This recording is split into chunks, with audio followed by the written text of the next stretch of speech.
My name is Kierston, and this is my story. Growing up, I was constantly surrounded by Christians. Mom and Dad were constantly serving on every other Sunday and coming constantly to church. But to every church service, I didn't feel like I was grasping what I was supposed to be, and I was walking out the same way that I was walking in, and I just wasn't grasping the fact that Jesus Christ had died on the cross for my sins.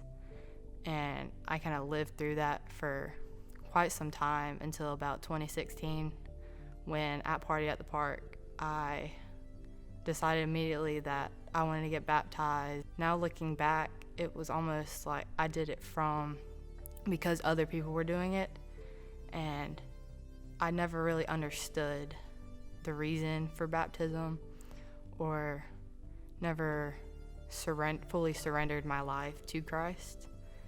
We were still coming to church more often, but then all of a sudden it's almost like we just stopped, and we were constantly busy on Fridays and Saturdays, out till seemed like 5 o'clock in the morning, just not having time to really come to church. And I feel like that caused me to stray away a little bit, and losing my grandfather and my grandma in the span of a year really put a toll on me. And I felt like I was questioning a lot of what God was doing in my life. And it was just, why is this happening to me? Did I do something wrong? Did my family do something wrong? Can I fix it? And it was, COVID had just started, and I just lost my grandmother, and things had gotten really bad, and I was really in my own head. And I was filled with drowning, just self-doubt and negative thoughts that were just taking over me. And this kept on until about start of 2021, when I started playing travel softball. And I feel like I finally found that one thing that helped me distract from those negative thoughts. And over time, life was good and all, but through softball, I somehow found a way to bring back the self-doubts and to bring myself down with it. And during that month, I could almost feel this thing in my chest that something was going to happen soon. I wasn't sure what, I wasn't sure when, but something was going to happen.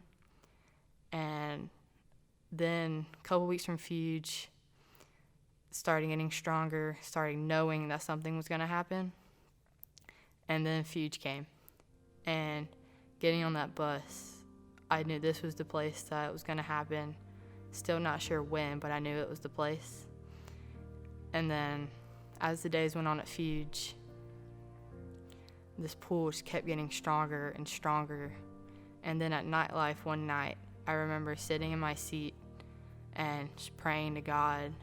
And in that moment, nobody knew, but I had definitely fully surrendered my life.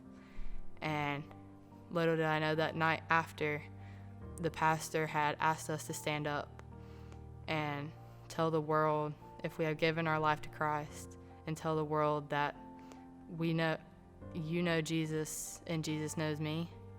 And in that moment, I knew what I was going to do. There was no hesitation, that when he counted to 3, I knew what I was going to do. I knew when I was going to do it. And immediately, after he finished counting to 3, I stood up.